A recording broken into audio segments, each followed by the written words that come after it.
Баршаңызға сәлем достар, сіздермен Мансия, менің каналыма қош келдіңіздер. Бүгін мен сіздермен үй жағдайында дайындауға болатын өте оңай әрі өте дәмді казинактардың рецептісімен бөлісемін. Бұл рецепт өте қарапайым, бізге қажетсі небәрі 3 ингредиент, сондықтан видеоның соңына дейін қарап, міндетті түрде дайындап көріңіздер. Достар, видеоның соңына дейін қарамас бұрын міндетті түрде менің каналыма тіркелуге шақырамын. Бұл жерден сіздер көптеген қарапайым әрі дәмді рецепттер таба аласыздар. Ендеше өте дәмді казинактар дайындауға кірісейік. Бізге қажетті небәрі 3 ингредиент деп айттым. Бұл семечки подсолнуха, арахис және де осындай табиғи бал қажет болады. Ең алдымен табаны қыздырып аламыз. Қызған табаға осы жаңғақтарымызды салып, қызарғанша қуырамыз.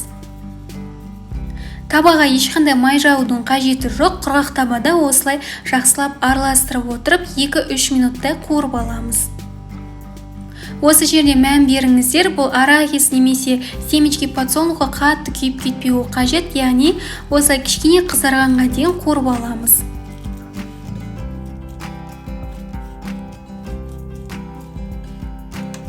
Жаңғақтардың қызарып бастағанын байқаған кезде 2 ас қасықтай табиғи бал қосамыз және де жақсылап араластырамыз.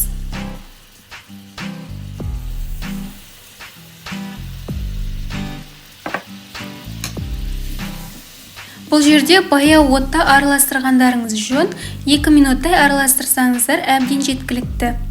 Осылай жақсылап араластырамыз, ол қоюланады, сол кезде пергамент қағазын аламыз.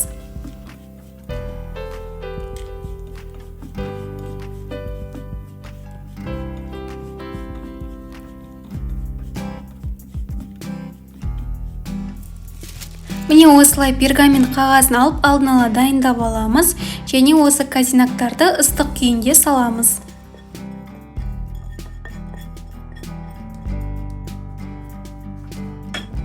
Осы жерде бірінші қасықпен реттеп алсаңыздар болады, формасын шығарып, немесе осылай екінші бетінен пергамент қағазымен қайттан жауып, осылай қолмен немесе оқтау болса оқтаумен біркелкі формаға келтіреміз.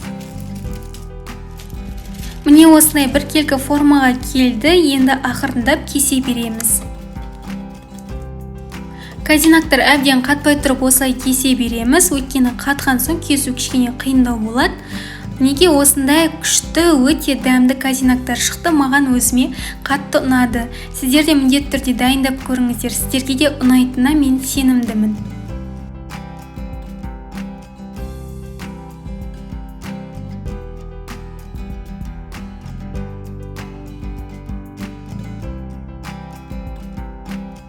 Осы казинактардың дайындап бола, мен бірден шай ішкім келіп кетті, сондықтан сіздер де осылай дайындап казинакпен шай ішіңіздер.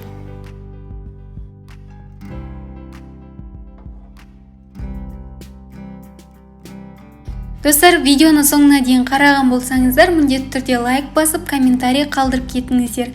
Бүгінгі видео сіздерге ұнады деп ойлаймын, сондықтан сіздерден міндетті түрде лайк күтемін.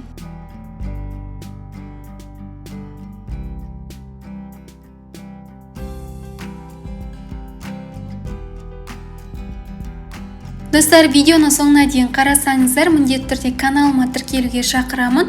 Каналыма тіркеліп, осы жерде қоңыраушаны басып, все дегенді таңдауды ұмытпаңыздар. Сол кезде менің жаңа видеоларымнан сіздерге уведомление келіп тұрады. Әрі менің каналымда көптеген плейлисттер бар. Бұл жерден сіздер попа немесе попа емес көптеген тағамдардың рецептісін таба аласыздар.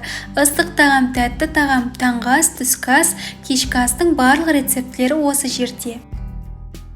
Бүгінгі видео сіздерге ұнады деп сенемін, сондықтан сау болыңыздар.